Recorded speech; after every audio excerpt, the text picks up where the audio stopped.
Kara read the words she'd been waiting all her life to hear. You have been chosen to represent Rider Class in the upcoming Queen Games tournament between the 8 cultures of Eurasia to determine the future Queen of the Conquerors. May the swiftness of your steed and the fierceness of your pride lead you to victory. The words brought a squeal through my teeth as I eagerly leapt to my feet. I contained my excitement despite wanting to scream and composed myself for breakfast with the Queen.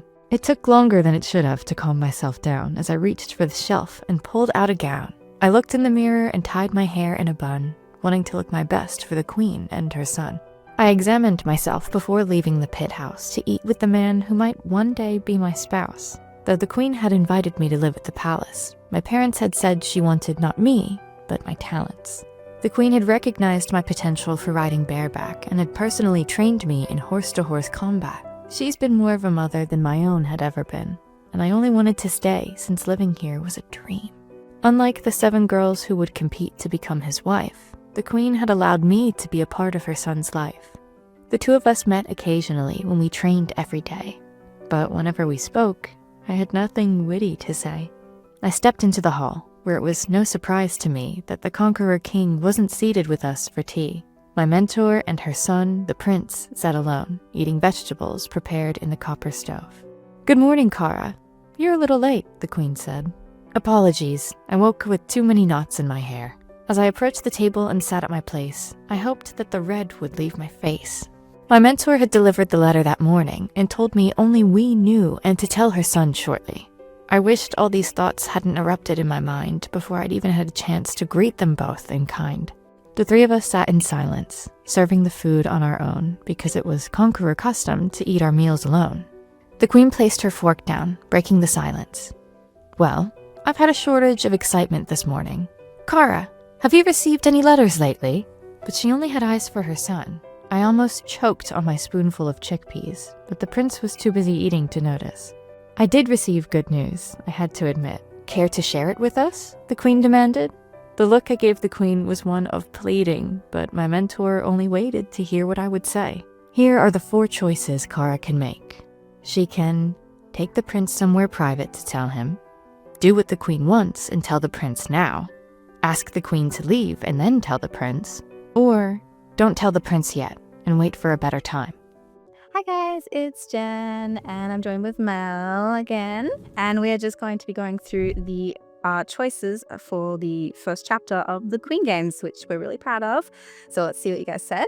So for our first choice, and we're really happy with this one, taking Kara to go tell the prince the news in private. We thought that was a really, really good choice, like prioritizing her relationship with the prince over the Queen's. It's just great for all the romance and stuff, so really happy with that.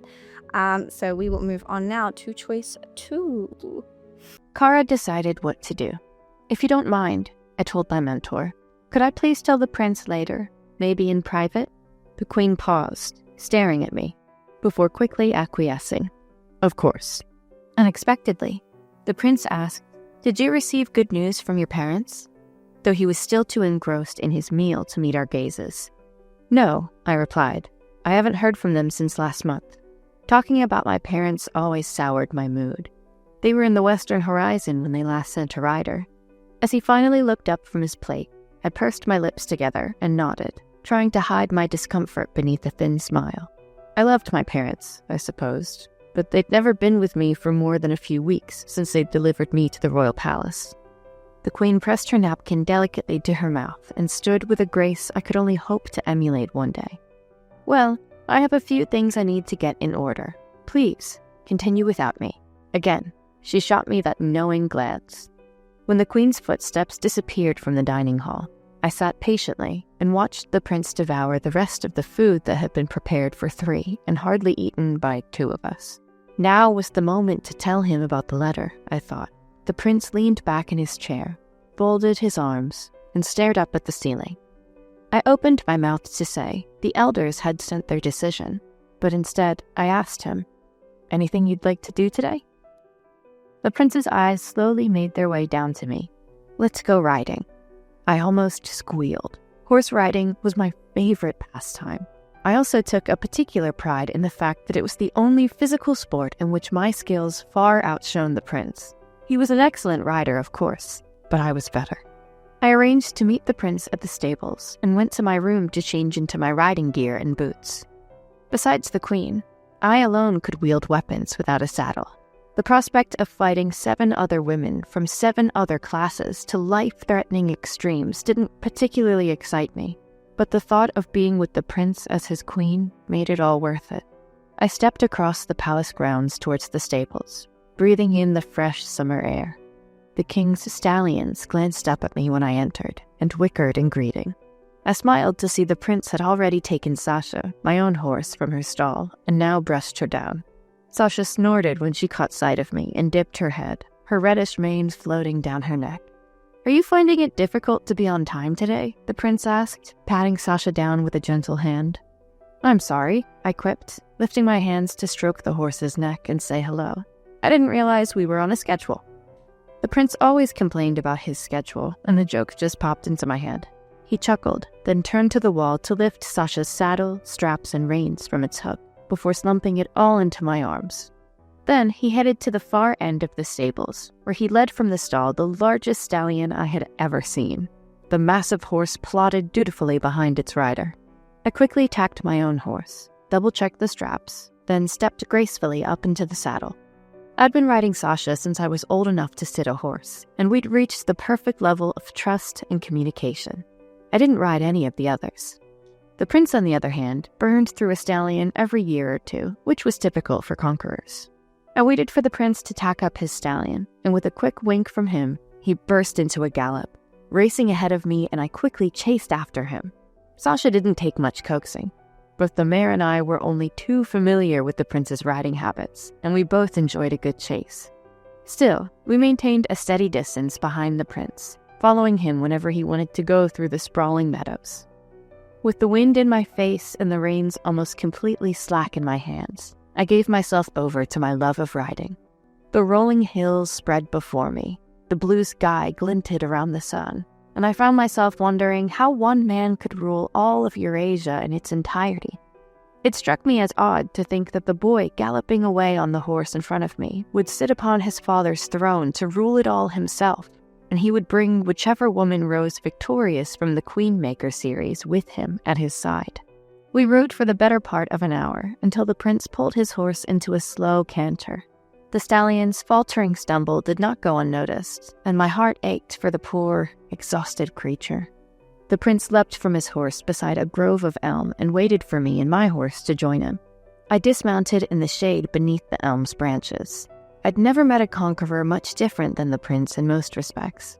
Every one of them grew to at least 6 foot, skin as gray as spring storm clouds, and eyes the color of rust. For the longest time, I had not thought to distinguish them much from other men. The people of Eurasia had a wide range of heights, masses, and skin colors, so even the conqueror's appearance didn't seem so out of place despite their unnaturalness. But I had come to learn, studying past conqueror kings who led their bands into battle, that this race of men had only one true purpose: war. The conquerors were harmless when they didn't wield an axe or sword, gentle in a surprisingly docile way. I had seen the way the king and queen expressed their affections for each other, and even the prince, from the moment we'd met, had never been a brutish soul. Sometimes a little curt, more often completely oblivious.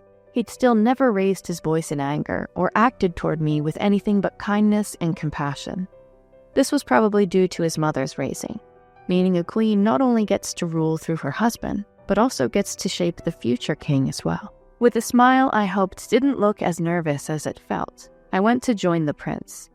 Sitting beside him in silence, I removed my riding gloves and studied his face. The prince had his arms crossed behind his head, and his breathing was so light he almost looked like he was sleeping. Like most conquerors, the prince was neither heartbreakingly handsome nor impossibly grotesque, just different. His features were like the rest of him, built well with strong, rough lines, and his smooth gray skin shimmered now with the barest traces of sweat at his hairline. "So," I started, "the Queenmaker series is almost upon us. Are you looking forward to it?"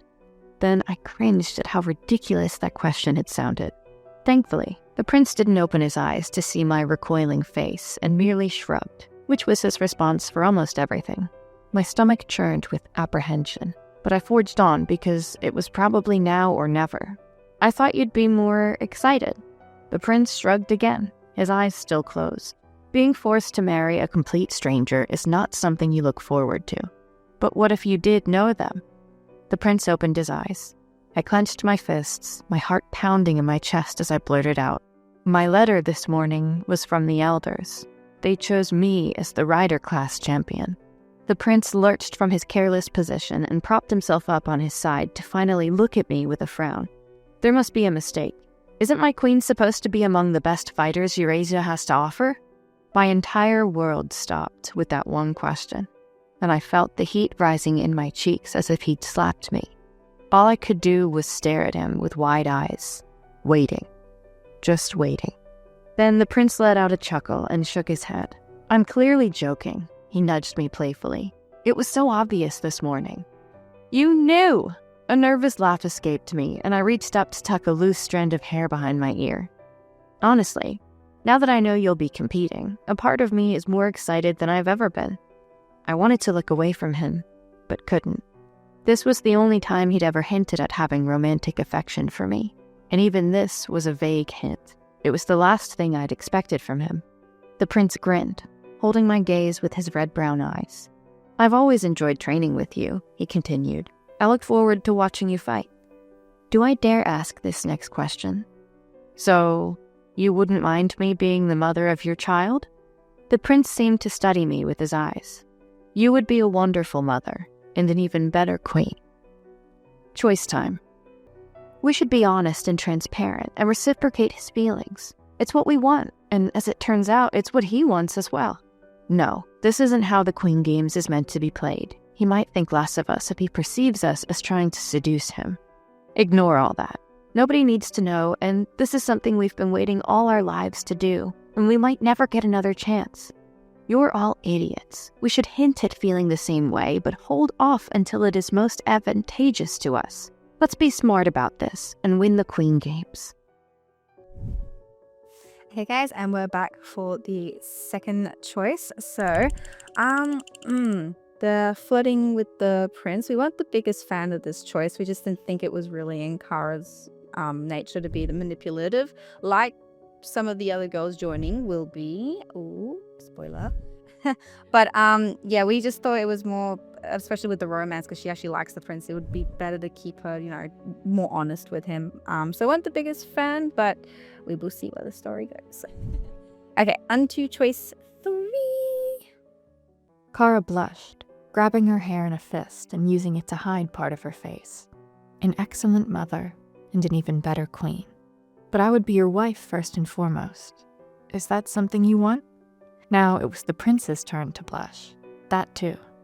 Kara released her hair, letting it drop like a waterfall. She leaned forward so close they were breathing the same air before looking up at him. But if you want me to be your wife, I'll need to win the Queen Games. Kara felt the prince's mood dampen at that. His face, usually a mask of regal composure, crumbled just slightly. I know, he said, his voice thick with discomfort. Look, I want you to win. I want to help you win. But I can't be seen openly rigging the Queen Games. The other cultures would revolt, and my father and his wars have given them enough reason to. He sighed deeply, his gaze turning distant, lost in thought. But there is a way. How? Kara asked, her fingers lightly stroking his arm, a gesture both intimate and calculating. My father. What about him? Her voice was barely a whisper, laden with curiosity and dread. He sent me a letter a while back and told me about this female prisoner of war he has. He wrote that she's the best fighter he has ever seen, even better than my mother. He asked me if I wanted to include her in the Queen Games as a way to help incorporate his new eastern provinces. I wrote back no, but he insisted on sending her so I could look at her to help change my mind. And you want to go look at her? No, not me. I want you to go. The prince's gaze bore into hers, unwavering. See, if she would be amenable to helping you become queen, you could offer her anything, I suppose. And with her, if she's as good as my father claims, there are ways she could help you win. His words hung in the air, heavy with unspoken risks and promises. If the other cultures knew what the prince was suggesting, they would be incensed to the point of revolt. Archer, saber, knight, and assassin cultures would be the first to rebel, Kara knew, but she supposed that'd only be the case if they found out. Ride east to Vagra, the border town between Saber and Lancer territory. That is where you will find her. Why don't you come? It's not for me to know if I can trust her, but you. I'll also need to stay here and announce her inclusion. It will cause a ruckus, but my father has already approved it. It would be days of hard riding, but knew she could do it in time. Are we really doing this? Kara asked, her voice trembling slightly. I don't know. Are we? The prince's eyes narrowed, and Kara held her breath, both of them waiting to see if the other would flinch. Kara exhaled. I guess we are. How do I know if I can trust her? The prince shrugged. I don't know. I guess that is for you to decide. Okay. If I ride hard and fast, I could be there and back well before the opening ceremony. Not ideal with the Queen Games only around the corner, but it is possible. The prince pried a royal ring from his fingers, the weight of it gleaming with authority, and dropped it into Kara's lap. Use that. Order the men there to escort the girl and yourself back to the provincial palace. Use that time to decide if you can trust her or not. Okay. All right, Kara said, trying to convince herself. I guess I leave now. Yes, you probably should. We don't have time for a lengthy goodbye, and your absence will be noted. Kara stood to leave, her movements deliberate. Wait, what culture is she from? You said the East? Officially, her people have been designated Katana culture. They've been given the color white. And how do I find her once I reach the town? Just ask the men there for the king's prize, and they will locate her for you. I see. Kara whistled, and Sasha, her loyal steed, trotted towards her, her hooves stirring up blades of grass. Should I ride with you? The prince asked, his voice tinged with concern. No, I'll reach the palace faster if I go by myself. And besides, your horse needs to rest a bit longer. Kara lifted herself up and mounted Sasha with unusual rigidity. I'll see you in 12 moons' time. You will, Kara promised, before pushing her hips forward and feeling Sasha charge headlong the way they came. The wind whipped her hair back, and as the trees receded into the distance, the weight of what lay ahead pressed down upon her, heavy and unrelenting. 5 moons later. Careful, Kara shouted, reaching out toward the soldiers dragging the katana girl between them in chains. I'm sure neither of you want to explain to the prince why you displeased him. Both men turned to look at her, their lips pressed tightly together, as if they were biting down to avoid saying something they might regret. The two of them stepped more cautiously towards the royal wagon the king had left for the prince. Kara had been told the wagon would be necessary to transport the katana girl while she recovered from her injuries, adding days to their trip back. She waited for the soldiers to step back out of the wagon before she ducked inside to see the katana girl laid out on the wide bed, bandages stretching from her shoulder to her hip. The girl looked half dead and starved, but there was a fierceness in her that Kara could not help but notice. Kara examined the wagon's interior. It was spacious enough for 2 beds, a table, cabins, and room enough to walk. The outside baggage train bustled with Saber culture soldiers transferring goods and provisions to the Rider culture soldiers who would be escorting her back into her homeland as ordered by the prince. The katana girl didn't wake for anything more than a few sips of water. Kara stayed by her side those first 2 days of their voyage, wondering what kind of conversation they'd have when the girl woke and found herself on a wagon belonging to the man who supposedly struck her down. But even when she did wake up, the girl didn't seem interested in talking, or even particularly conscious, on those few occasions when Kara could offer her a little water and nothing else. But the royal healers were very good, and on the 3rd morning, the katana girl's fever broke. She opened her eyes, groaned, and slowly pushed herself up to sit against the headboard. Kara had been dozing on the bed when she found the katana staring at her with neither the anger nor the misery she'd expected. The girl looked confused and alarmed. A bowl of cold beef, chickpea, and millet sat on the low shelf against the far wall, and Kara stood to retrieve it. She'd had a meal prepared for the girl every day, despite never knowing when her new companion would wake up. With the bowl in hand, Kara knelt beside the bed, set the bowl on the padding beside the girl's legs, and offered her a cup of water. The katana girl studied Kara's face for a little longer, then lifted a piece of meat and gave it a tentative sniff. "What is this?" she asked. Kara couldn't help but smile. "It's beef," she replied, then nodded at the tray, "and millet." The katana sniffed again and wrinkled her nose. Kara pressed just a little. "I was surprised to hear you speak Conqueror. Where did you learn it?" The girl drank from the cup of water. "My mother came from Saber territory, but fled to my father's homeland when she came of age." All of Katana would soon be speaking the Conqueror tongue, Kara thought, now that the Conquerors were adding them as the 9th territory. "What's your name?" she finally asked. "Rena," the girl replied, staring at the bandages across her chest. "I'm Kara." The girl drank more water and still didn't look at Kara when she asked, "Why am I here?" "We're riding back to Rider territory," Kara said. "Then we'll journey to the provincial palace where the opening ceremony of the Queen Games will take place." Slowly, Rena finally lifted her head to look Kara in the eye. "Do you take all your prisoners of war back home with you in such lavish wagons?" The question oozed sarcasm, but Kara had to admit the katana girl had a point. She sighed. "No, the prince wants you back at the capital to compete in the Queenmaker series." When Rena narrowed her eyes in confusion, Kara realized she had a lot more explaining to do than she'd expected. Very soon, Rider culture will host the 23rd Queenmaker series to determine the next queen. One girl from each of the 8 cultures comes to battle in the tournament. The victor among the 8 weds the conqueror prince and rules at his side when he takes the throne. Then she realized her mistake and added, "I suppose it's the victor among 9 competing queens now." Kara tried to smile, but it felt forced. "You'll be the 9th. The katana girl said nothing and looked up to sweep her gaze across the thick curtains over the wagon's far wall and the small nets of rope dangling from the roof. "Why me?" "You caught the king's attention when you fought him," Kara said, trying to subdue her jealousy at this fact. "I think he admired your skill. Being a representing champion in the Queenmaker tournament is actually a high honor. It also makes the katana culture's transition into Eurasia a little easier if everyone has a reason to come together now that the war is over." The katana stared at Kara for an uncomfortably long time. "I'm sure that will make up for all the people who died." Kara glanced down at her lap and hoped the flush she felt hadn't colored her cheeks enough to show.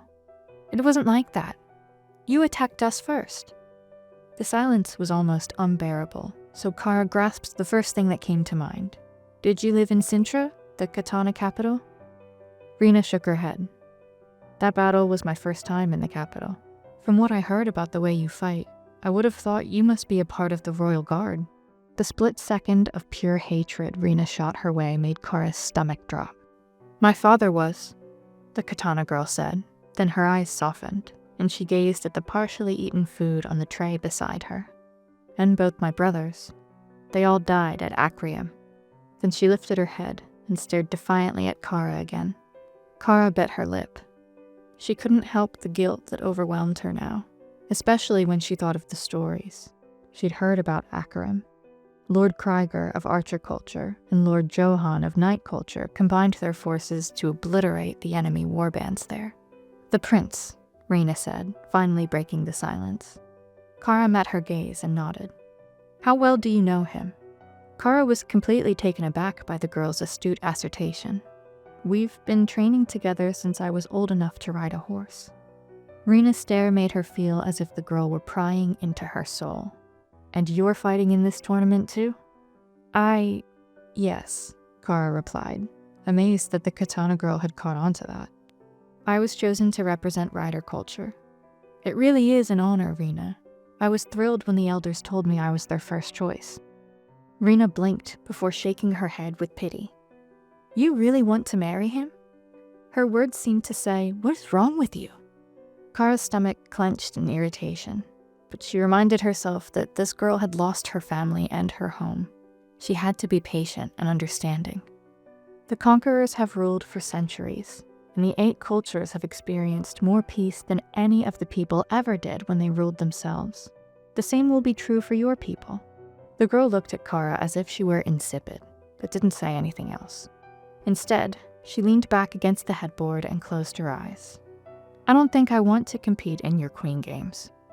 "What?" Kara was stunned. Why? I just don't. Good luck to yourself, but leave me out of it. Kara's mind was racing. She had never anticipated the girl's unwillingness to compete as a factor. There's great honor in becoming the next queen, Kara went on.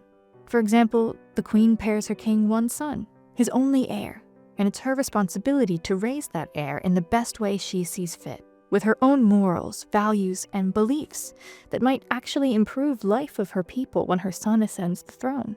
Lady Eri was the victor of the last Queenmaker series. She was rider culture, so she and the king moved to the rider territory to rule. Whoever wins this series will rule from her own territory and collect tribute from the other 7 cultures until the next Queenmaker series. In that case, none of the other cultures who just invaded my home would ever let me win? You're right, they wouldn't, Kara blurted out. Rena stared at Kara as if clueless. So why would I compete? Because you couldn't win the Queen Games, but I could. With your help, I could. All Kara could hear was the sound of the wagon creaking over some rough grass. Ah, I see, Rena finally said, looking at her with a newfound appreciation. So that's why you're here in this wagon with me. You want me to fight for you. There didn't seem to be any point in lying. Yes, if you're as good as everyone says you are, you could help me win. Rena laughed. Her first real display of emotion was unsettling for Kara, but she tried not to show it. What do I get? What do you want? My people free from Conqueror's rule? You could do that, right, as queen? No, Kara knew. She could not. Not after all the blood spilt to acquire the new lands. It would split the empire in 2, and Katana culture had already depleted all its men and resources trying to resist the 8 cultures. It would be a fruitless venture with no prospect of succeeding except inciting an internal war. Choice time. A. Tell Rena the truth, that you can't realistically do that. B. Offer to try, but tell Rena that it is incredibly unlikely. C. Ask Rena for something else that you can do for her. D. Lie that you will find a way through your son to free her people. Okay, so we are moving on to the third choice, and for this one, we might be changing this one because we think it'd be more interesting if there was a storyline with freeing Samurai's people instead of Kara actually try to lie about it to just get that transaction and ally-ness. So I think it'd be more interesting if that actually could be a plot development. So stay tuned. On to choice 4. I couldn't free your people from Conqueror rule, Kara stated, but my son could, once he becomes king of the conquerors and the 8 cultures. I could raise him to believe the conquests were never justified and should be relinquished. Rena laughed, mockingly at Kara. What, and I have to take your word that you'll actually do that? Kara could say nothing, but then something floated into her head, and without thinking she asked, Do you have any alternative? The smile faded from Rena's face, and she said nothing. Kara didn't give her the chance to think of something witty to reply back with. If freeing your people is actually what you want, then it's not me who needs you, but the other way around. Your son couldn't. He would be king, Kara told her firmly. King, letting the word hang in the air. Rena turned her head away to stare up at the ceiling, and Kara genuinely couldn't tell if Rena had even believed her. Let me think about it. I'll decide once we arrive. When they reached their destination, so close to the provincial palace, Kara was only too thrilled to get off the wagon. Though she probably tried to hide it, Rena looked almost as relieved as well. A contingent of rider culture guards had come out to meet them, and with them they brought Kara's horse, Sasha, who had injured herself early on during her long ride east. Kara had ridden a different mount to reach the Katana girl, but arranged for Sasha to be taken care of and brought back to her on the return journey. The sight of Sasha, saddled and bridled and grazing on the salty grasses, filled her with more joy than she thought possible. Kara forgot about Rena in that moment and the responsibility the prince had set on her shoulders. She sprinted across and out toward her horse. Sasha looked up, her thick neck knocking into the guard holding her just before Kara was upon them. Sasha whickered and tossed her head, and Kara reached up to run her hands over the mare's soft, warm muzzle.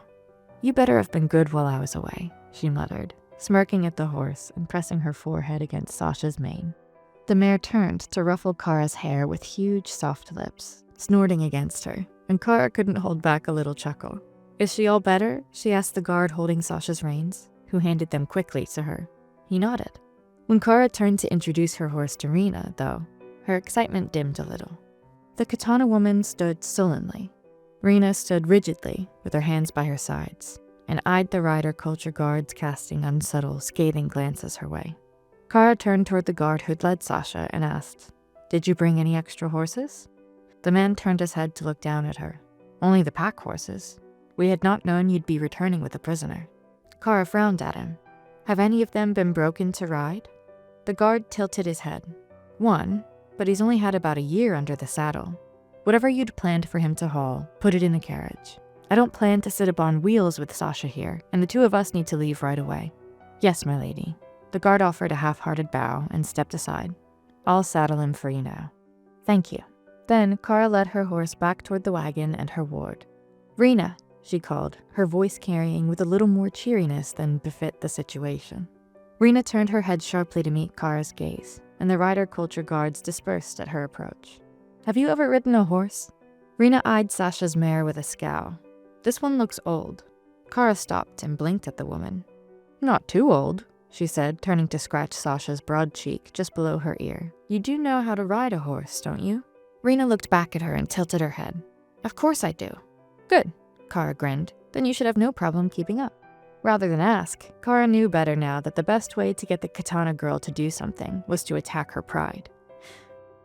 Hey guys, sorry, we had some production issues, so we're just gonna cut to Kara and Samurai arriving at the provincial palace, and Samurai revealing her name is actually Riko. Hope you guys are enjoying the story so far. Okay, bye. "Well, have you decided on whether we're going to work together or not?" "Oh yeah, of course. I would have taken that horse and made a run for it once we were out of sight of the guards otherwise. No, I think I can be your accomplice, even though I don't believe you can do what you say." "I can," Kara snapped back, still feeling betrayed over the change in identity and placing a hand on the door handle. "I guess we'll find out, Ryder," she said, putting her hand on Kara's and taking it off the door handle, "which is why these are my terms for us working together. Firstly, I want to get to know the prince. You'll introduce us so I can decide if we can really trust his son to do what you say. Second, I get to decide who we ally with." "What do you mean?" Kara asked.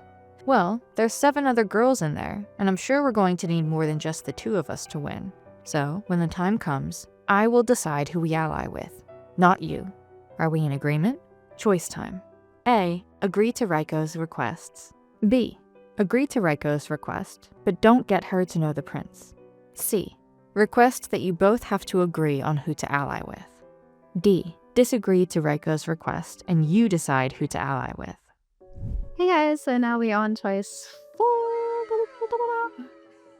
So, for this one, we really like this one too. Great choice. I think it's great to get Kara to have more agency, especially with like decisions that she and Samurai are making. This is an ally. We really don't want her to be taken as a backseat character, because she is the main character. So letting her have a choice and all that, I think, is terrific. So great choice, guys.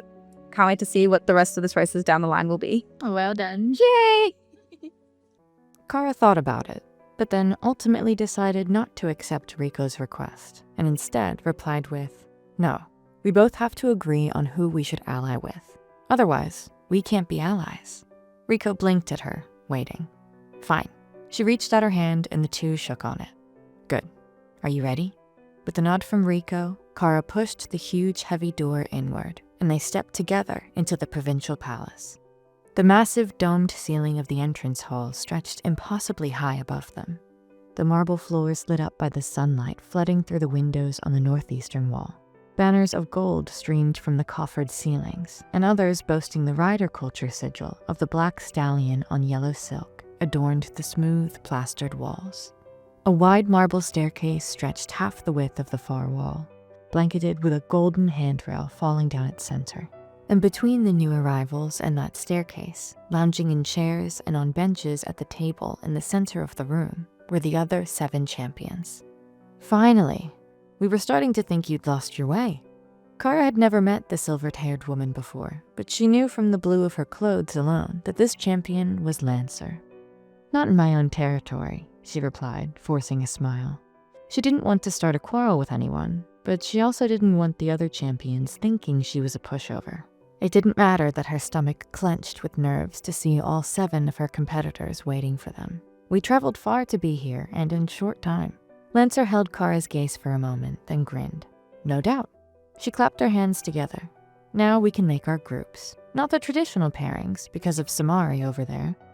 Our groupings? Riko's voice echoed over the marble floors. Most of the other champions chuckled at her surprise. However, the woman with blonde hair and an embroidered gray outfit did not.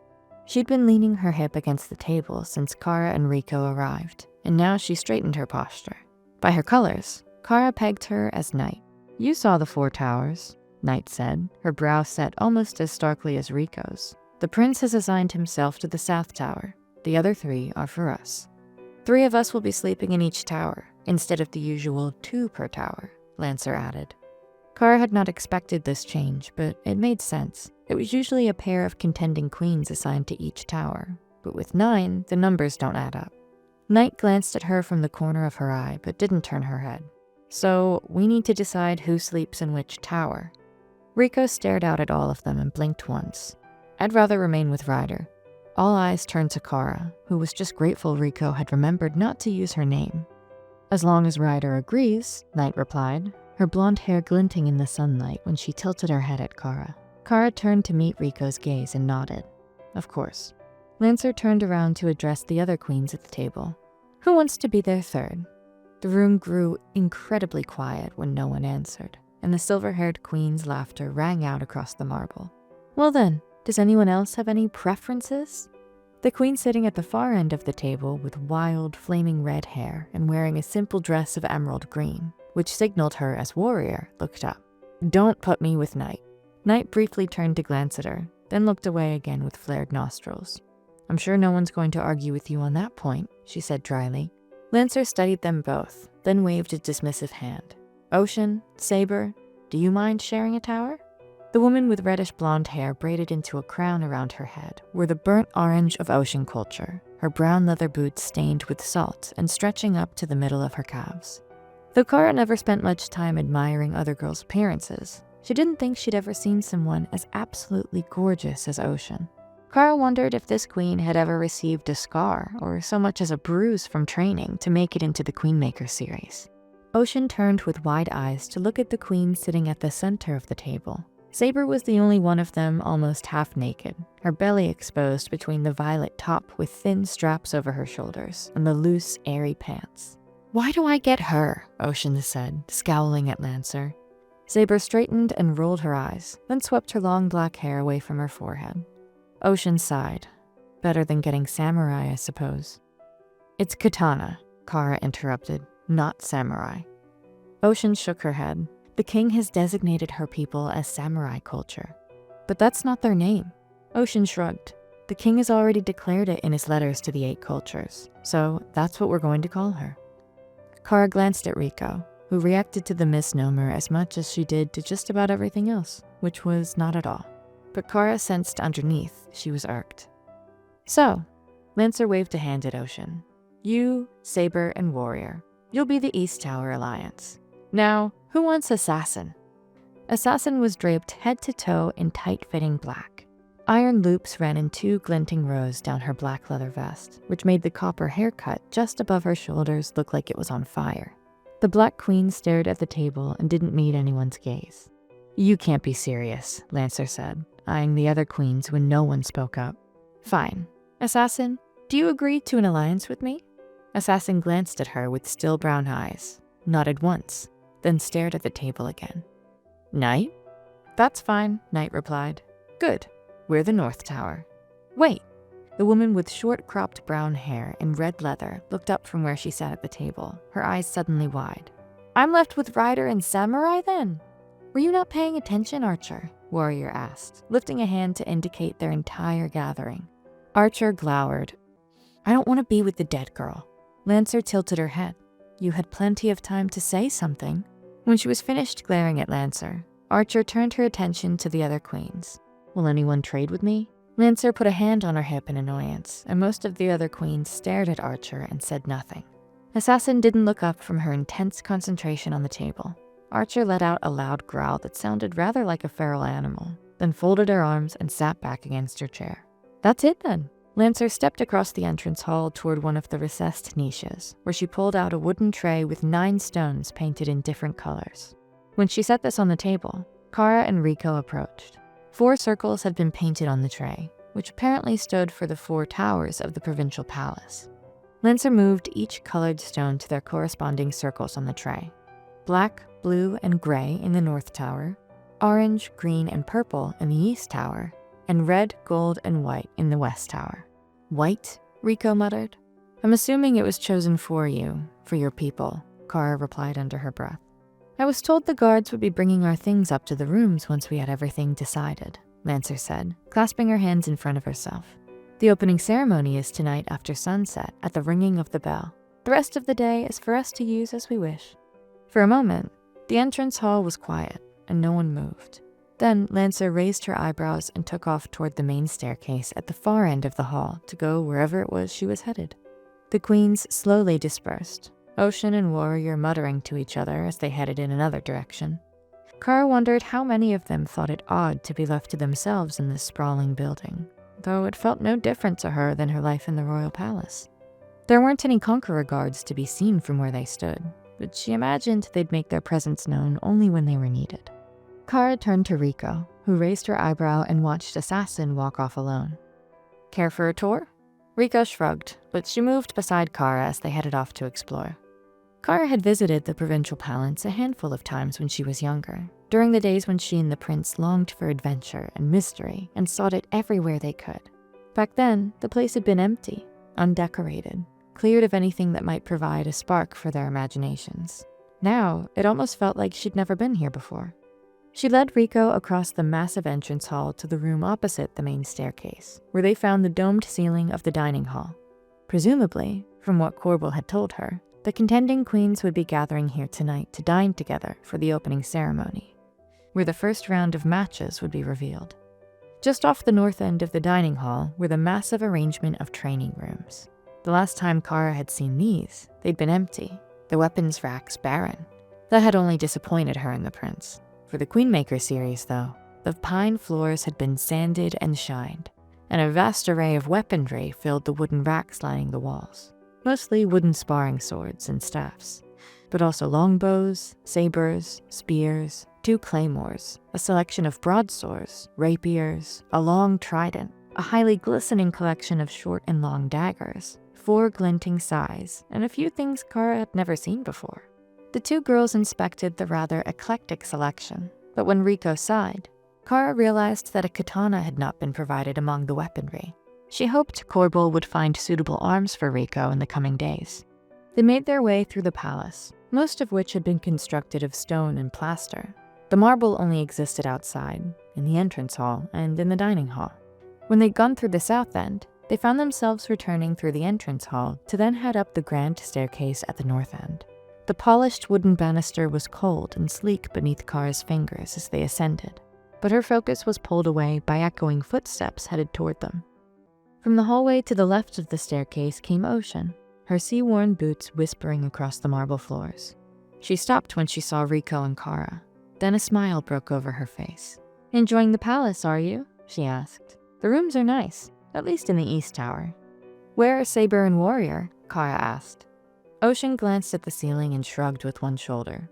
Saber's praying, Warrior's training. The Orange Queen rolled her eyes and smirked, as if all this were a big joke and only she was in on it. Kara and Rico reached the landing at the top of the stairs, and Ocean to them. She stopped surprisingly close in front of Rico, then reached out to pinch a lock of her straight black hair, rubbing it between her fingers. "Your people really got put in their place after attacking us," Ocean said. Rico glared at the Orange Queen and slapped Ocean's hand aside. The seafaring girl gently lowered her hand, studying Rico with wide eyes, then chuckled. "Don't start trouble," Kara said, worrying what Rico might do if she were further provoked. "Why not?" Ocean replied, still studying Rico's face without an ounce of tact. "They started it." Then she finally looked at Kara. "Have either of you met the prince yet? Rumor has it he's quite the monster." That ignited a flare of protective anger inside Kara. Who would say something like that about the prince? I hope you know the difference between truth and rumor, she replied stiffly. The prince is not a monster. Really? Ocean grinned. I heard he takes very much after his father. Kara took a deep breath, trying to steady herself against what she wished to do, which was to reach out and shove Ocean down the marble staircase. Instead, she offered a thin smile and shook her head. None of the other queens but Rico knew who she was, or that she'd spent over a decade living with the prince. None of them could be allowed to find that out. Well, I'm sure I'll find out soon enough when he's my husband. See you at dinner. Ocean dipped her golden head at them and all but skipped down the grand staircase. Kara stared after her, hating the fact that the simple mention of such a rumor could enrage her so much. When Rico stepped beside her to peer beyond the staircase, the movement jolted Kara out of her ferocious glare. That one's going to end up dead in her sleep. Kara blinked and turned to look at Rico. She'll be safe while under these roofs. Those are the rules. Rico snorted. I don't imagine any of these girls take the rules here seriously. Of course they do, Kara replied. The punishment for breaking the rules while here is death. No one will harm Ocean while she sleeps. Contending queens are only allowed to harm each other in the arena or training rooms. Anywhere else is forbidden. Have there been murders in the past? Yes, but the perpetrator is always caught. Rico blew air out of her nose. When there is a murder, someone is always blamed, Rico said casually. But I'd wager the true culprit is the one who ends up with a crown on her head. For a moment, Kara was speechless. It surprised her that Rico would think every Eurasian queen took the throne with blood on her hands. Then her stomach squirmed into tight knots when it occurred to her that some within Eurasia had most likely held the same sentiment toward her mentor Queen Eri when she had taken the throne. But it didn't matter what anyone thought. Rico would soon see for herself how the Queenmaker series functioned. Swallowing, Kara led Rico to look down into the arena. It was a huge, round dome, surrounded by massive columns with no ceiling to speak of, except an open sky. Behind these columns were rows of curving benches for the spectators, with a raised platform at the back where she assumed the prince and the king would sit to watch. Most likely Queen Eri as well. Golden banners streamed from the column. Everything looks so different, she said, her voice slipping down into the arena. The Ryder provincial palace hasn't been used in... She turned to Rico, but the katana girl had already left her side, seemingly uninterested in the history of this place. With a sigh, Kara took a final look at the arena, where they would eventually be fighting each other, and followed Rico across the hall. They climbed the staircase to the west tower, which was dimly lit with sparse round bowl oil lamps. The tower opened up into their bedchamber at the top. The circular room was large and richly decorated. 2 side tables and a chest of drawers rested between 2 fully furnished beds, and beside the chamber door rested a 3rd bed. Apparently, the West Tower had been prepared only for 2 occupants until quite recently, being from the other 2 beds 4 posters and canopy frames. When they stepped inside, Archer turned from where she'd been staring out the far window. She glanced at Kara, didn't look at Rico, and nodded toward the 3 chests waiting beside the recently installed 3rd bed. I only just came up. Our trunks were already here. Kara recognized hers immediately. A deep chestnut chest with a gold stallion and filigree carved into the hinged lid. One of you will be sleeping in the low bed, said the Red Queen, and Kara turned around to see Rico, who'd headed for one of the soft raised canopy beds. Samurai should take it, Archer added, her nostrils flaring as she glared at Rico. Rico blinked, and her lip curled up into a half sneer of disdain. Why? Samurai isn't even an official culture of the Eurasia. That's why, Archer replied. Not yet, Kara intervened. Archer didn't stop glaring at Rico. She's not even supposed to be here. No emotion at all passed over Rico's face, but she didn't turn away from Archer's gaze. That has nothing to do with where I sleep. Kara glanced from one of them to the other, anticipating a violent confrontation, and said, I'll take it. That seemed to diffuse the brewing tension. Kara grabbed the iron handle on her chest and dragged it across the doorway toward the low 3rd bed. Grimacing, Archer came to retrieve her chest as well, which was intricately carved with a detailed panel of wildlife and a howling wolf's head at its center. When she'd dragged it all the way and stormed from their shared chambers, Kara watched the empty doorway for a moment, already quite fed up with all the animosity being directed at Rico. She hoped, at the very least, that Archer's resistance would soften sooner rather than later. She turned to Rico, who sat at the edge of her canopy bed, and stared at the third chest the guards had brought up to the west tower. Kara nodded at it. "That one's yours." Rico's brows creased just a little. "No, it's not." With a sigh, Kara rose and went to the third chest. It was quite obviously recently made. The light ash wood sanded smooth, but still with that grainy texture of new carpentry. It had no embellishment at all, but decoration was the least of Rico's concerns. Kara lifted the lid to peer inside and found her suspicion confirmed. Rolls of glistening silk, velvet, and ivory piled on top of each other, all in various shades of white and cream. She slipped her fingers under the notched handle in the chest's side and dragged it towards Rico's bed. "This is definitely yours. Katana culture's color is white, and you'll be the first to show Eurasia what that looks like." Rico stared at the chest when Kara stood, then blinked up at the door the Red Queen left through. "Archer isn't wrong," she said, her voice falling flat. "I shouldn't be here." Kara tilted her head. Through their days of travel across Rider territory, she'd thought Rico had set aside her reluctance to what was now a certainty for the very near future. That the Conqueror King had claimed and would rule Katana territory as part of the Eurasian Empire, bringing all its people under his reign. Now, though, the other girl's resistance was starting to sound a lot more like self-pity, and Kara didn't think she'd ever seen someone who wore that emotion as poorly as Rico did. "You're the 9th contending queen," she repeated, "and your place is here now. You'll see." She turned away from Rico's bed, then paused. "Don't listen to Archer. After tonight, she'll come to regret what she said." Rico frowned at her. "Why?" Kara realized that she hadn't fully explained what these pairings or groups really entailed. Mostly because Kara had assumed her and Rico would have been paired at the start. "The groups we decided today are for more than just who shares a room in which tower. We're meant to eat together, train together, travel through the palace together. If something were to happen to Archer, like if she were attacked, we would be responsible for protecting her. And if we don't, or weren't present when the attack took place, we would be blamed for letting it happen. So we have to watch over her at all times, and she needs to watch over us.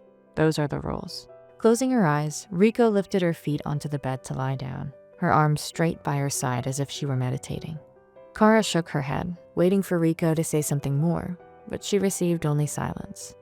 "I'm going to the hot baths," she said, "properly wash off the journey. Care to join me?"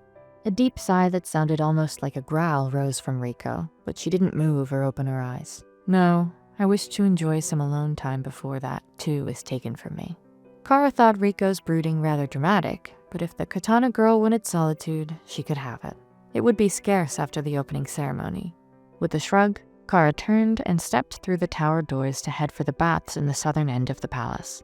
The baths had also lain empty and dormant every other time Kara had explored the provincial palace as a kid. The minute she opened the large swinging door into the bathhouse, she was only too glad that Corbel and the royal palace staff had returned this place to its former glory. She stepped into a wall of steam wearing a gold bathing gown made of wool, unable at first to see anything but a thick whiteness. She then moved slowly forward, not wanting to stumble on anything, and the steam thinned just enough to see. The bathhouse held a round arrangement of 10 smaller baths, suitable for 1 or 2 people, which formed a ring around one massive central pool. In the middle of this, a giant white fountain in the shape of a rearing stallion threw what could only have been more heated water into the air. The roar of the fountain drowned out everything else, which almost made it seem as if the steam filling the enormous room were hissing at her. It had been easy to ignore the dirt and sweat when she was riding, but now she was only too glad to be rid of it. Kara moved to the closest bath, smiling at the heat of the wooden floorboards under her feet, warmed by both the hot air and heated water produced by the palace's underground hypocaust. The water felt just a little too hot when she slowly dipped her toes in at the edge of the small pool, but it was just right for soothing her tight muscles. Kara slipped into the steaming waters, sat upon the bench built into the bath, and leaned her head back against the edge of the pool. The continuous rush of the fountain took nearly all thoughts from her mind as she let herself melt into the water. Some of the steam cleared enough to reveal most of the baths around her, not hidden by the fountain. Then, the center of the pool beside her erupted, and a woman emerged from beneath the surface. She flung her hair back to send thick sprays of water across the bathhouse floor. The shock made Kara nearly slip, but she grasped the edge of the pool and righted herself. The woman turned toward her, grinned, and folded her arms over the edge of the pool to gaze at Kara. "Well, hello there," Lancer said with a small laugh. "You startled me," Kara replied, finding herself laughing a little at her own jumpiness too. "Did I?" Lancer tilted her head. "Good to know." Kara shook her head and lifted her arms from the water to prop them both along the edge of the pool behind her. "I thought I was the only one in here," she replied. Lancer hummed, then dipped in the pool to wet her hair again and slick it back from her face. They were silent for a moment, and Kara reached out toward the tray of rough, neatly rolled cloths beside her own pool. She grabbed one and scrubbed slowly at her skin, enjoying the sting of it under the hot water. "When did you hear that you'd been chosen to represent Lancer culture?" she asked, looking up briefly from where she pulled the cloth over her arm. Lancer smiled at her. "I was fighting in samurai territory when I found out. It was quite the shock." "Were you excited?" For a moment, Lancer merely studied her. "When I finally accepted that I'd been chosen and what it meant, I was quite excited." "And you?" Kara set the cloth on the edge of the bath and pushed her way through the water toward Lancer, where she mirrored the Blue Queen's position and folded her arms at the pool's edge. "It was the best day of my life." Lancer tilted her head again. "I'm sure. Tell me, Ryder, you came to the provincial palace with Samurai. Do you know her well?" "A little." Kara liked to feel she did, but she suspected that Riko was the kind of person you could never truly know. "So, who do you suppose she'll align herself with in all of this?" Lancer asked, her eyes widening with intrigue. "The Sabers or the Assassins, if you had to guess?" Kara froze. "What are you talking about?" It came out as a choked whisper. "Oh, don't worry," Lancer said, then nodded toward the center of the bathhouse. "That fountain's so loud we can speak as freely as we wish in here. No one can hear us. Tell me, who are you planning to ally yourself with?" Realizing the Blue Queen had mistaken her confusion for caution at being overheard, Kara found herself no longer enjoying the bath. "I have to get ready for dinner," she said hastily, then stood from the pool and walked toward the exit. Her wet feet slapped against the warm floor. "I heard Assassin's father had the official list of scheduled matches for the entire Queenmaker series months ago," Lancer called behind her. Kara had reached the door and should have known better than to rise to the bait, but she couldn't help it. So what? Assassin culture have informants everywhere. The scheduled matches included a 9th contending queen before even the prince announced there would be one. Kara pushed open the bathhouse door and stormed through it, pretending she hadn't heard Lancer's conniving tone above the roar of the fountain. A month before? Kara thought about it to herself. Well, it's probably just the king wanted to include katana culture and made preparations ahead of time. That's it. When Kara stepped back into her shared chambers at the top of the West Tower, Archer had just finished tying the stays on her slimming red velvet gown. The Red Queen moved to the mirror to smooth down the wayward pieces of her short hair. Riko lay slouched on her bed with seemingly no interest in her appearance. "Aren't you going to get ready?" Kara asked. "We have the opening ceremony tonight, and it'll be your first opportunity to meet the prince." The katana girl did not reply. Kara decided to write off her strange behavior with a shake of the head, which reminded the rider contending queen to open her own trunk and dig inside for her evening wear. Queen Aerie had made a stunning wool dress of pale yellow for Kara to wear to impress her son, and Kara was delighted to see it neatly folded at the top of her trunk of clothes.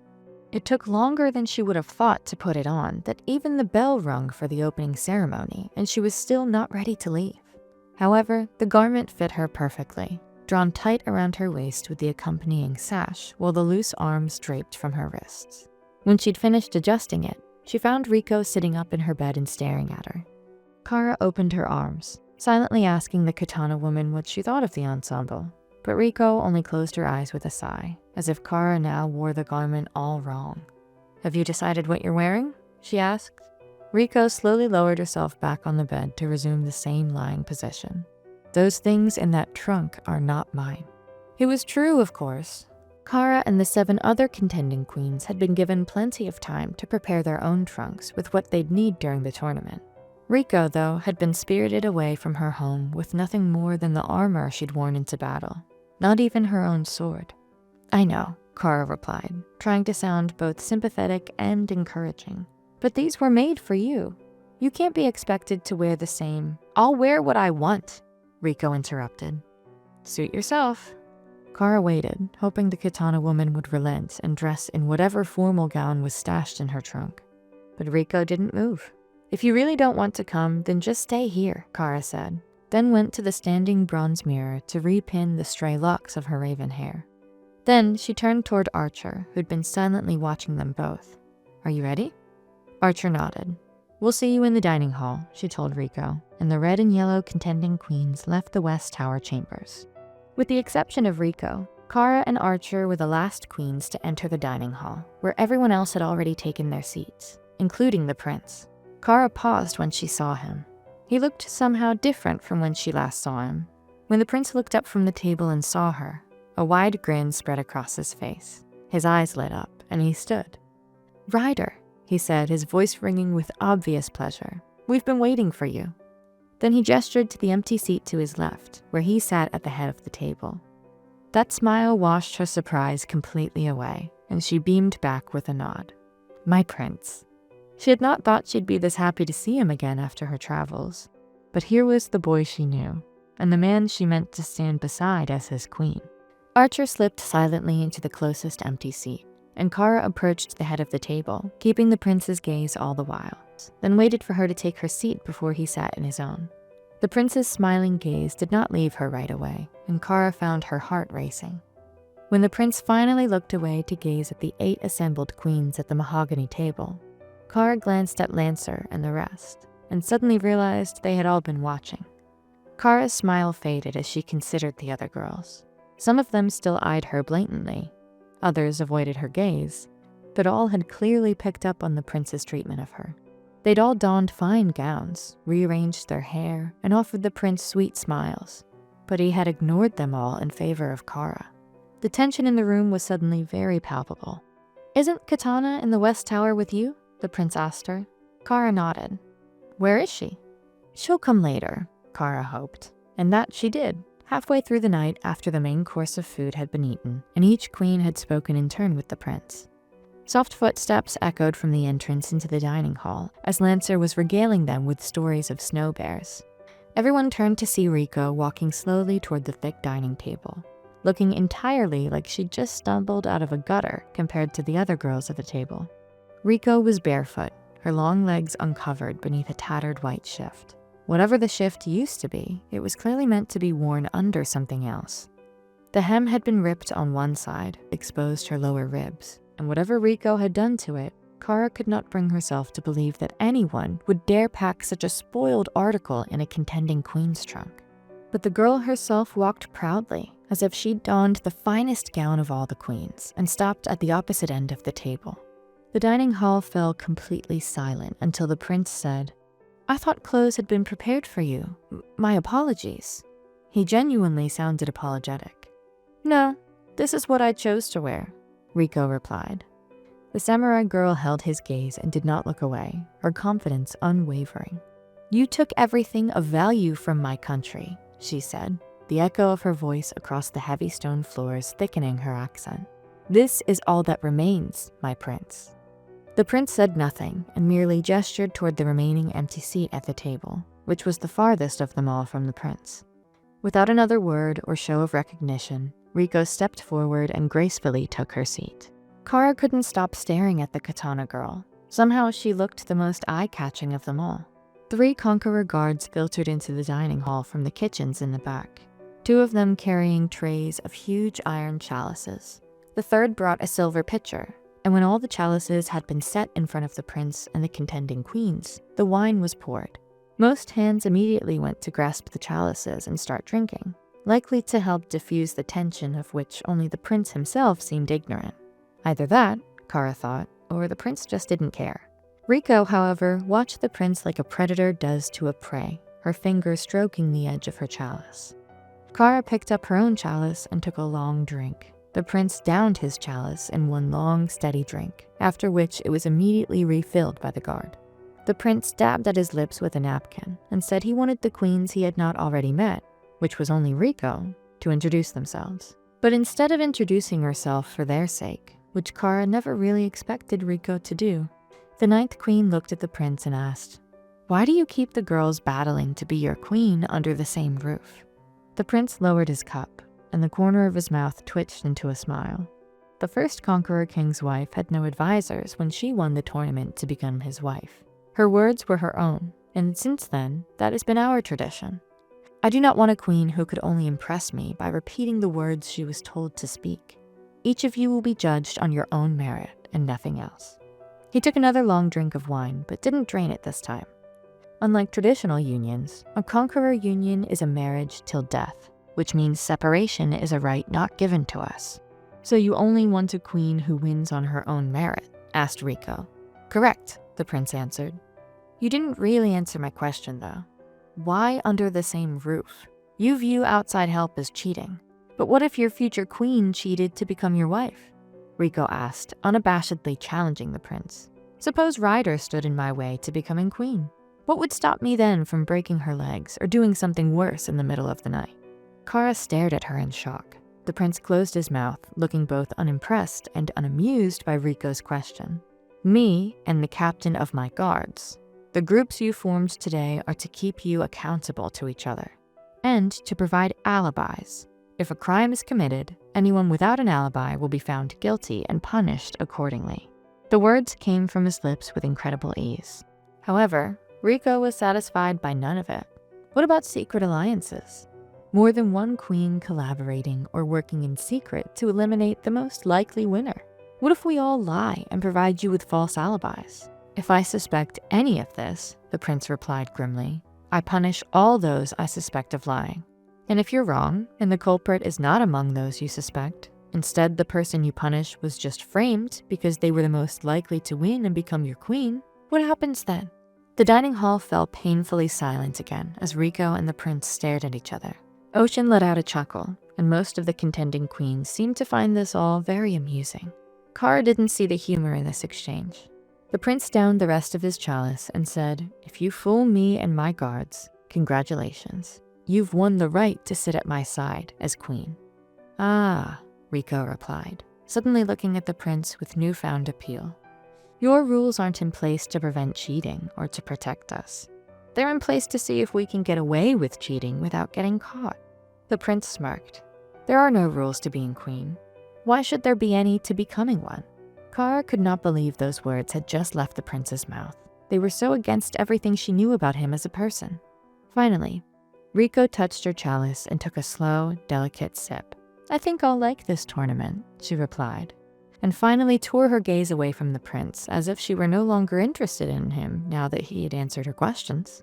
Do know, the prince added, his gaze lingering on Rico for a moment before he glanced at the other queens, that if you disobey these rules to further your own gain, if you conspire, attempt to place the blame or physically assault one of the other queens, and if you are caught, a swift death is the best you can hope for. Can we be done with this charade? Assassin interjected. Yes, of course, replied the prince. I appreciate your patience. Let's announce the matches. However, before we do, just know I expect my future queen to be courteous and respectful at all times, even when in the company of enemies. Should she find herself unable to do so, she has no business being at my side. As you've all demonstrated tonight, civility is not impossible among you. It will remain this way. Treachery and deception will not be tolerated.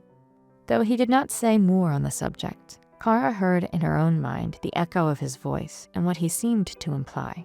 Treachery and deception will not be tolerated if you are caught. Then the prince sat again. Bring out the set matches, he called toward the training rooms. To Kara's surprise, Steward Corbel emerged at the east end of the dining hall, dragging a large wooden plaque nearly the same size as himself. Then he lifted the golden banner covering the plaque's surface to reveal the matches for the first round of the Queenmaker series. Wooden slats had been painted with the colors of each culture and arranged in order, leaving little room for confusion. Lancer and Rico would face each other in the opening match, followed by Kara and Warrior, Knight and Ocean, then Saber against Assassin. Archer viewed the plaque, saw her name alone at the bottom, and slumped into her chair. Kara looked at Rico, wondering how the Katana girl might react to being selected for the first match. She found the girl in white staring across the table at Lancer, and when Kara turned to follow her gaze, she saw Lancer winking with the ghost of a smile. Once they were dismissed from the dining hall and the prince's presence, the queens returned to their towers. Archer didn't say a word as she traded her red gown for a chemise and slipped into her bed, loosening the ties on the veils of her bed curtains along the canopy frame for as much privacy as any of them would find from now on. "What do you think of Lancer?" Kara asked Rico as she changed out of her dress, folding it neatly back into her trunk. "I'll have a better idea when I fight her," Rico replied, sitting on her own bed but not moving to change out of the ragged shift she'd worn to dinner. "I'd be careful around her." Kara slipped a nightgown over her head and pulled her hair out from beneath its collar. "I feel like she's the kind who might try to cheat and could get away with it." She looked at Rico again, who stared at the floor from the edge of her bed. After crawling beneath the quilts of her own low bed, Kara gazed up into the darkness of the West Tower and wondered how long it would take her to fall asleep. "I understand now." Rico's voice lifted from the silence. Kara propped herself up to look toward Rico's bed, where she could barely make out the outline of the samurai lying there in that same corpse-like pose. Archer didn't stir. Understand what? Why the other girls call me Dead Girl. Everyone here would rather see me dead than sitting on the throne. Kara blinked against the darkness and couldn't help but sigh. "Don't worry. You're safe here under the prince's protection." "No, I'm really not," Rico replied, her voice soft now, but no less assured. "But I could help decide who wins this tournament."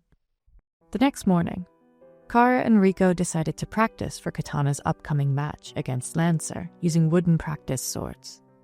The blunted blades cracked against each other as Kara set herself firmly in a defensive position and parried Rico's overhead strike. The Katana girl smirked and leaned toward her, pressing down into Kara's sword with her own until Kara finally managed to shove her away. "I should probably tell you what to expect in your match against Lancer," she said. "I don't see anyone else volunteering." The samurai ducked Kara's swing, then deflected Kara's next lunge and stepped back. "It's going to be slightly complicated, but I think you'll get it." Kara grunted when Rico feinted left, then swung low for an upward attack with her wooden blade. She sidestepped the blow, then pivoted just enough to avoid Rico's weapon, which probably would have sliced through her sparring tunic if it had been steel instead, then brought her own weapon across with a double-gripped swing. She would have struck the samurai hard, but Rico moved quickly enough to step aside and parry the blow. Their weapons cracked again, over and over, until finally they reached a wordless agreement to stand down for a moment. Kara wiped the sweat from her forehead with the back of her hand and laughed. "What should I expect?" Rico asked, looking down at her practice sword in disgust. "This first match is Lancer's choice." Kara turned to replace the sword upon the weapons rack. "She'll decide where you two fight. In the palace arena?"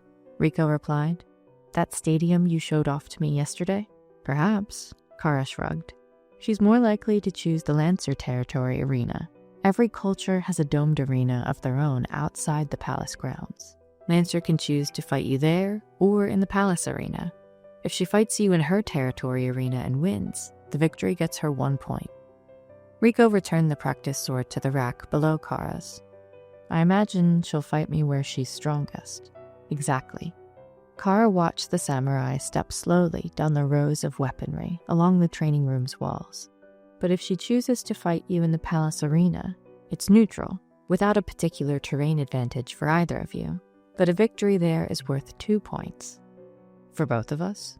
Kara nodded.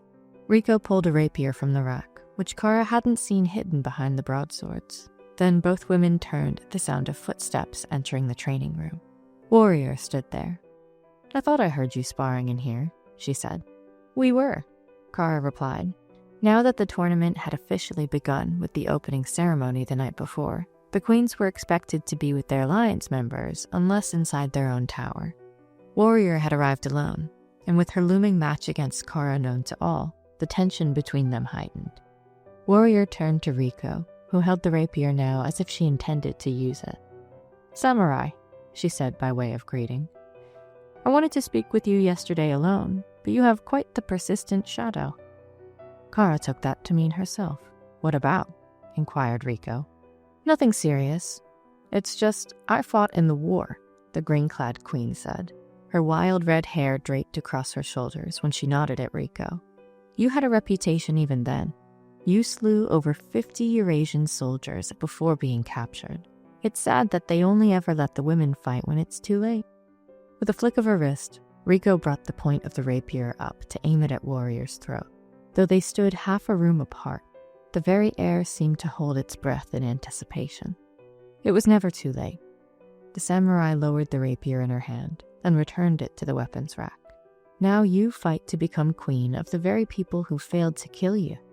Warrior's smile dimmed, and she nodded again at Riko before turning to Kara. I'm looking forward to our first match, Ryder. And I'd be remiss if I didn't ask for the smallest hint as to where we'll be fighting. Kara found herself chuckling at Warrior's audacity. Warrior offered her a tight-lipped smile, though her eyes shone with amusement. I'll take that as a polite no.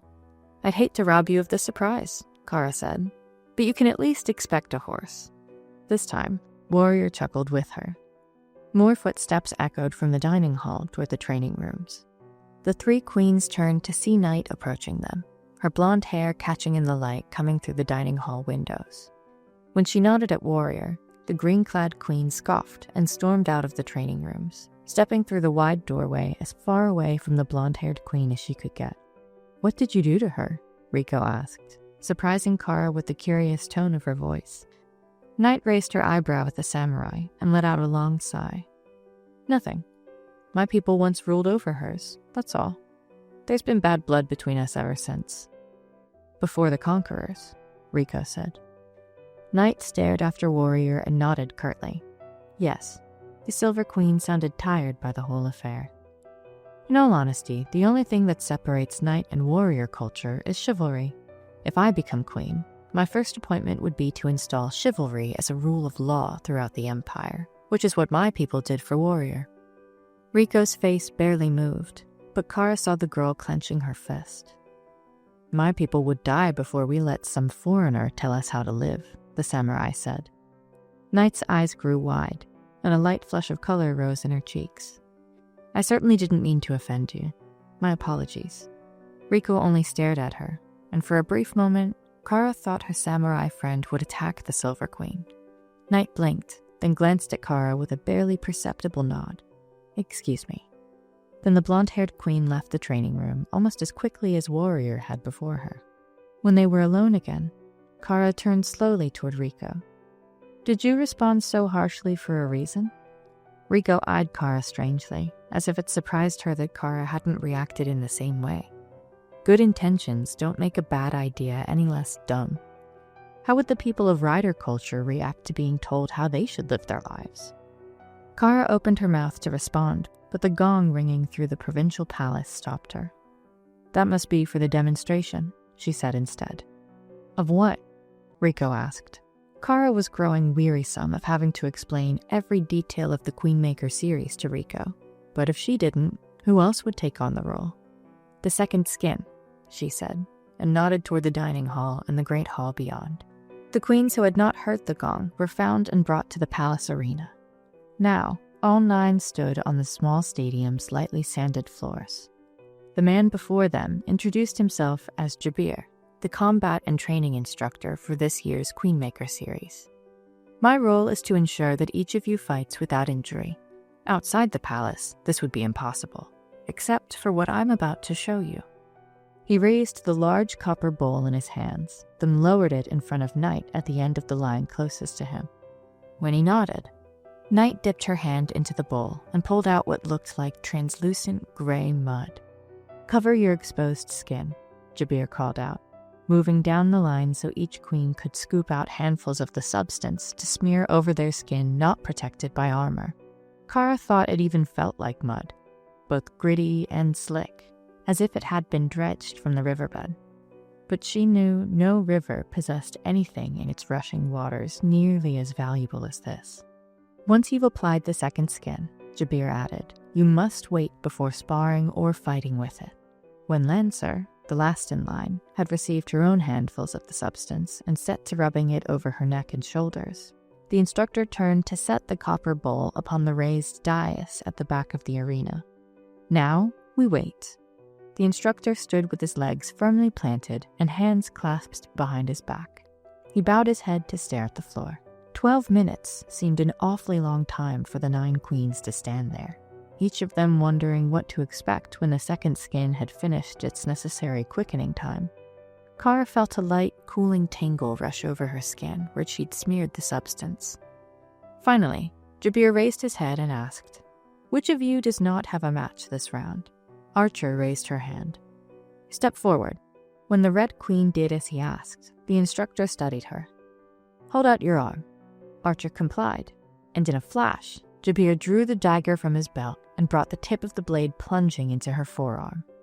Archer screamed and leapt back from him, instinctively cradling her arm against her chest.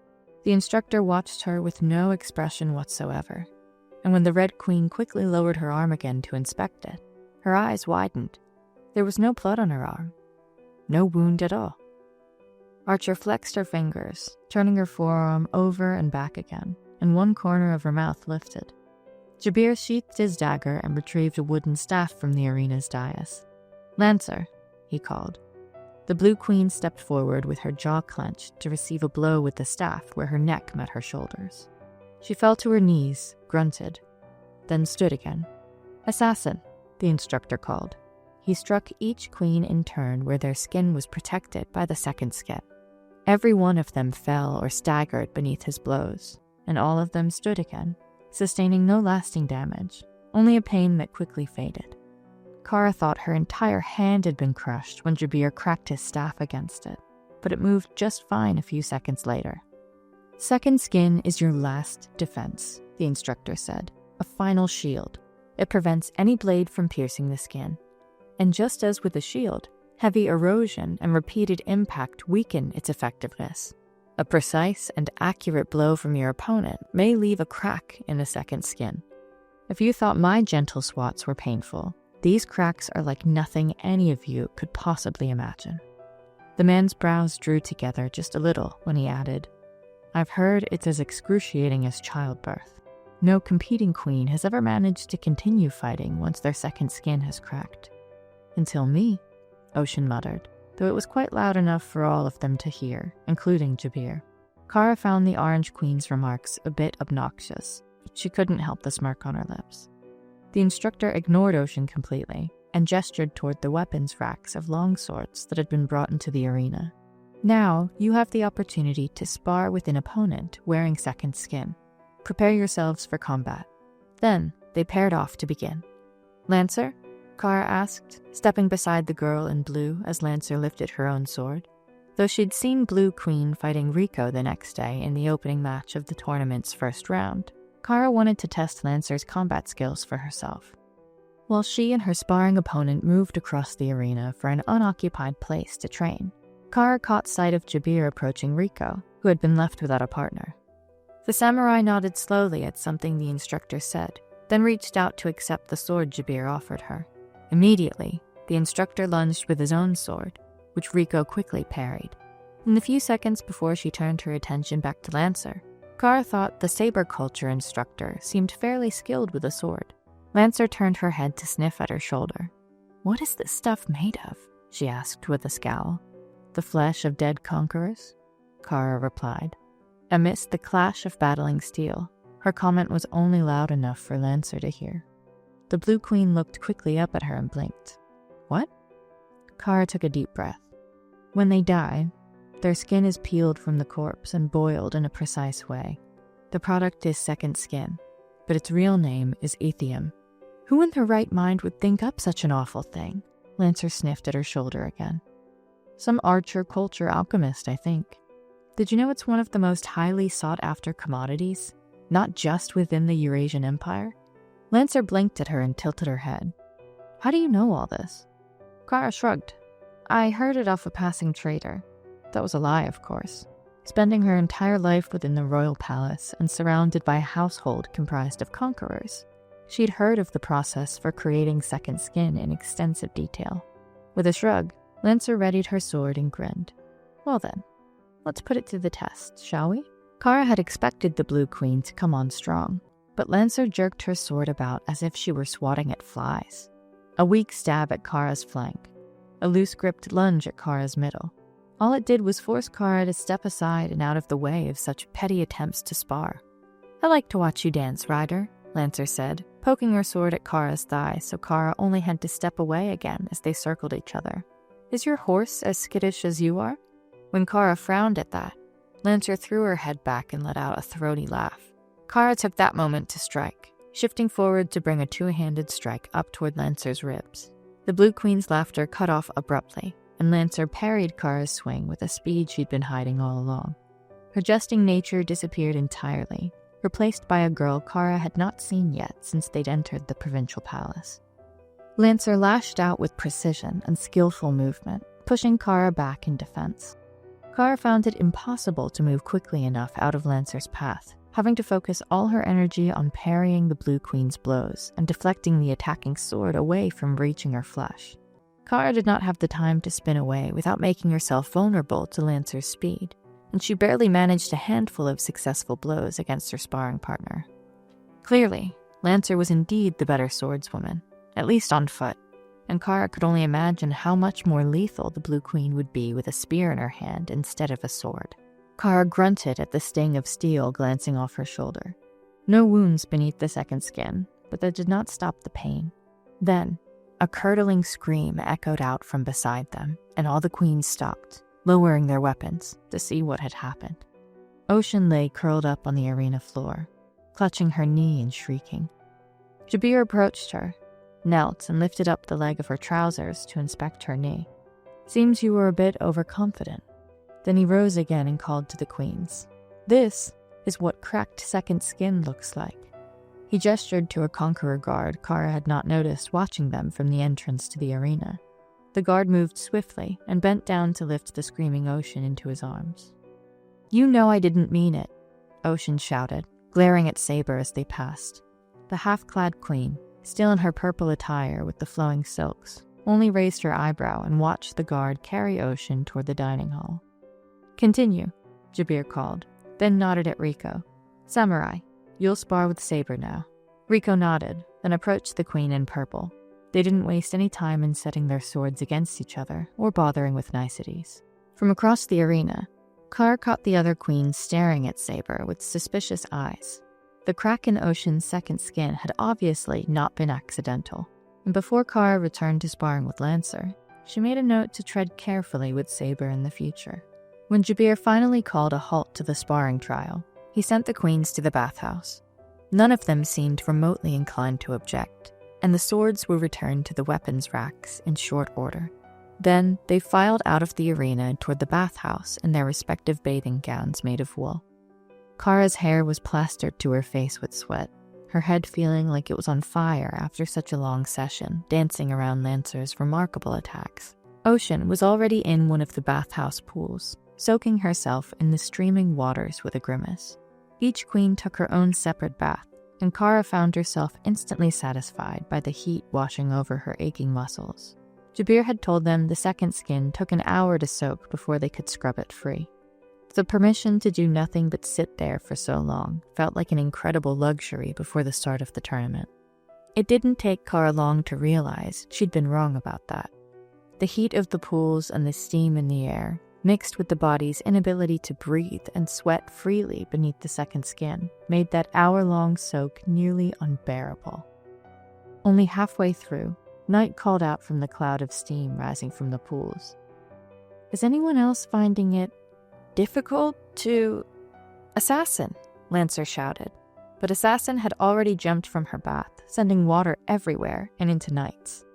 The movement cleared the steam, and Kara saw that Night had fainted, her head slipping below the water before Assassin got to her and pulled her back up. Lancer slipped into the bath with the other members of her alliance, which made the water slosh over the edge of the pool, and together, she and Assassin propped Night up, gently smacking her cheeks to get her to come around. The other queens looked on in a haze of heat and exhaustion, but nobody else rose to help them. "Is that typical?" Rico asked from the pool beside Kara's. Kara turned to look at the samurai. "The second skin does strange things. It should keep us from scarring or bruising too, even if it's been cracked. If you do get an actual injury or cut, you have to report it immediately to Corbill." Rico frowned. "I have plenty of scars. What's one more?" "It's the recent scars they care about," Archer said from the same pool as Rico.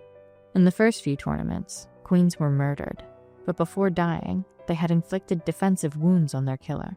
The king and his guards inspect the bodies of each of the queens, and the one who had unaccounted injuries or scars and no alibi were found guilty.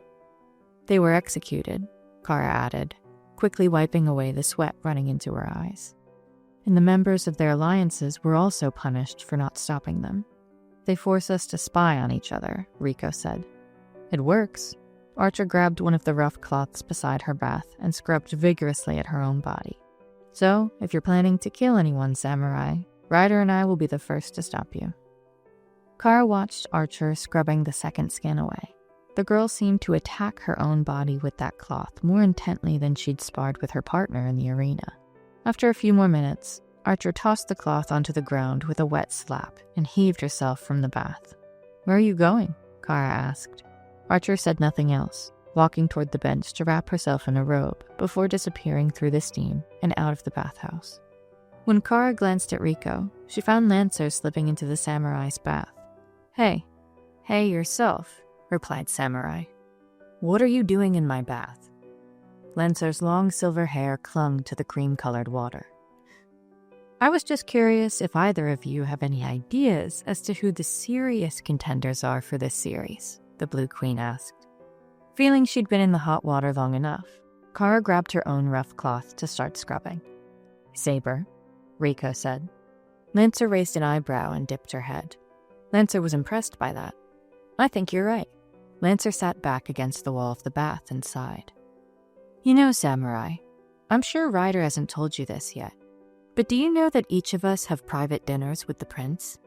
The blue contending queen's eyebrows curved towards Kara, whose cheeks flushed red. "What?" Rico replied in disbelief. "It's true." Lancer smiled, showing her teeth. "I'll have several dinners with him. You'll have several dinners with him. What do you suppose you'll say to the prince when you have him all to yourself?"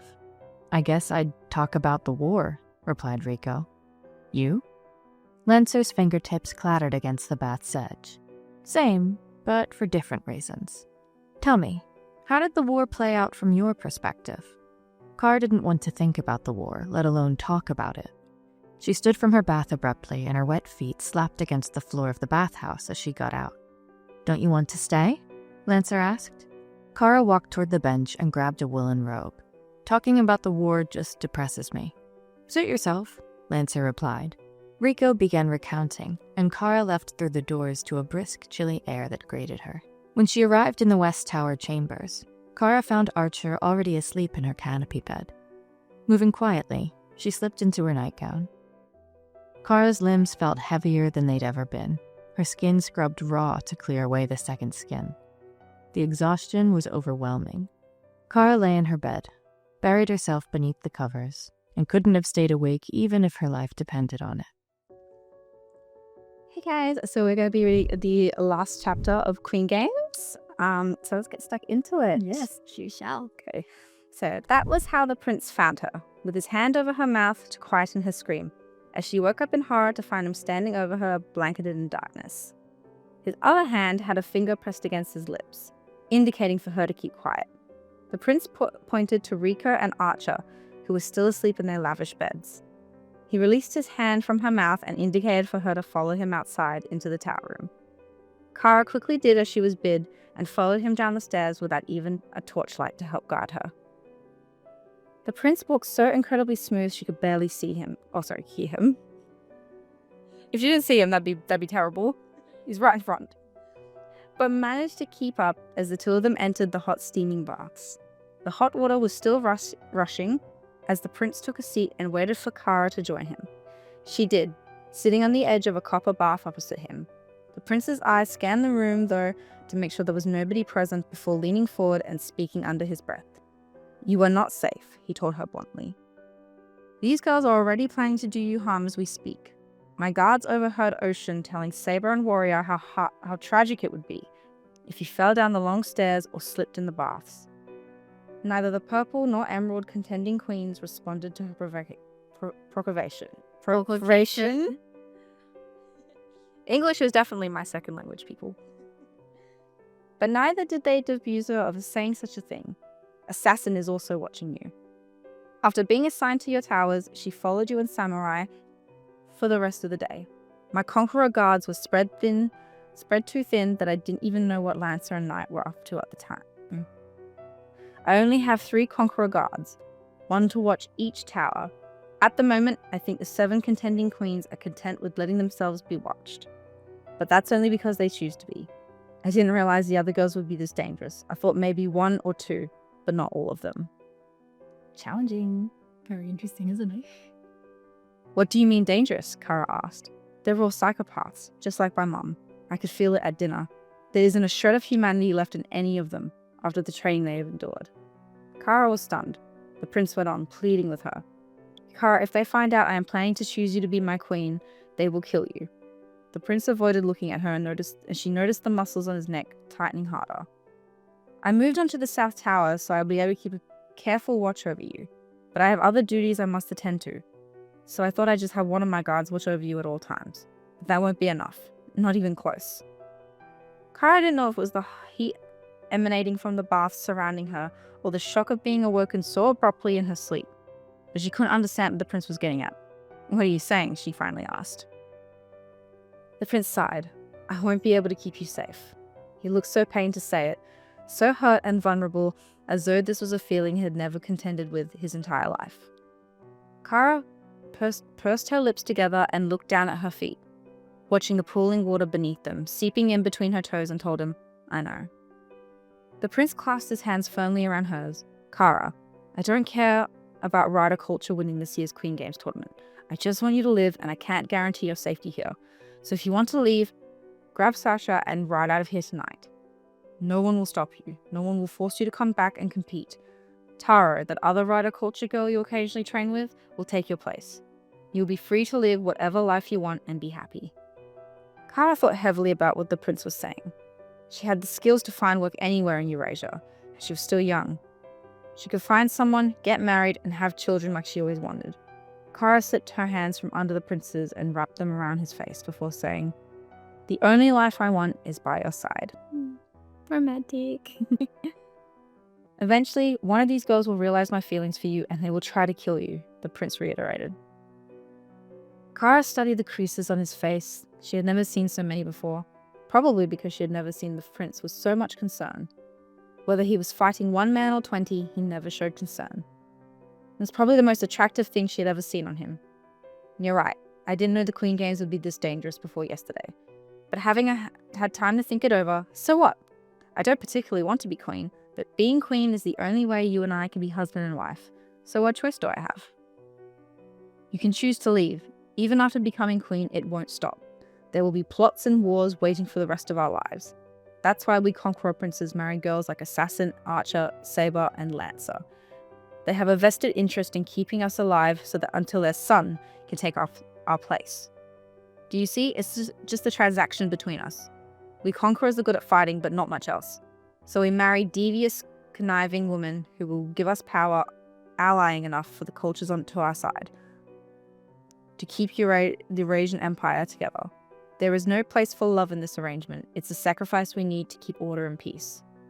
Kara pulled the prince in and asked, Is that the kind of marriage you want? A transaction? The prince closed his eyes and Kara breathed in his head. No, he admitted. Kara leaned forward. Then how could I possibly leave you to marry someone you don't even want? Kara, the prince pleaded, grasping her fingers. No one is going to kill me, but if the other girls find out that I am planning to choose you at the end of this Queen Games, then I will be signing your death warrant. With his hands around hers, Kara stroked the creases on his face, running her finger along one of them. You know, I've always wanted to be with you, even when we were little, and as much as I'd like to kiss you right now, I won't. And you can't kiss me, either. Do you understand? You can only kiss me when I'm standing beside you as your queen. The only exception for you to kiss me is... Kara looked down at the wood-puddled floor with water and imagined it was her own blood. Is if I'm a corpse, lying there in the palace. You can kiss me then to say goodbye. But just know that when your lips touch mine, I died with no regrets because I was made for you and you were made for me. And nothing else matters. And that is the end of the chapter, guys. Hey guys, thanks for listening to us read the last chapter. So we are just going to go through the choices that you guys can make for what should happen next. So Who should Kara, the prince, and samurai ally with? You have 4 choices, and they are archer, knight, lancer, and warrior. And so we're really interested to see who you guys are going to pick to have an alliance with. If you would like to vote, you can go down to our community tab down below and just place your vote there, and we will read out the next choices. Can't wait to see what you guys choose. Thank you. Bye.